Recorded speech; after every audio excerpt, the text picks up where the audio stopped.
بسم الله الرحمن الرحيم maanta 4:35 daqiiqo waxaa ka dhacay xabsiga dhexe ee Muqdisho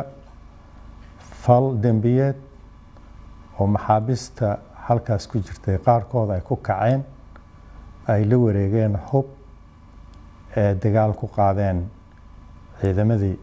halka joogay waxaa u suurta gashay ciidamada dawladda in nimankaas oo fal dambiyeedka ku kacay ay la dagaalamaan oo gacanta ku dhigaan falkaas waxaa ka dhashay khasaare iskugu jira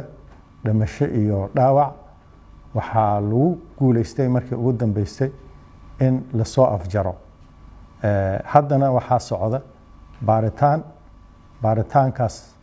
oo la xiriira falkaas habkii ku dhacay iyo sidii u dhacay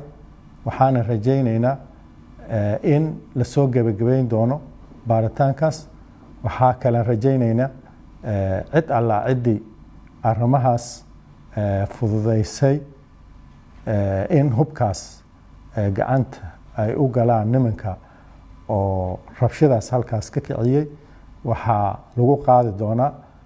sharciga waxaana la horgeyni doonaa sharciga waxaan u ballan qaadaynaa ummadda Soomaaliyeed in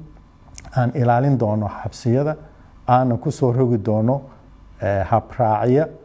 oo lagu lamaana qaadayo maxaabiista amnigooda iyo ilaalinta maxaabiista intii iska hor imaadka lagu jiray waxaa ka dhashay meeshaas in khasaare labada dhinac ay soo gaartay ciidamadii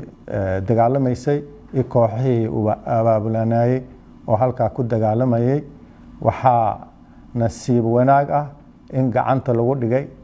qaar ka mid ah kooxihii dagaalamayay ayagoo nool qaarna ay dhaawacan yihiin haddana ciidamada amniga ay gacanta ku hayaan ay maaragtay baaritaan ku samayn hayaan kuwaas oo laga heli doono faahfaahin dheeri ah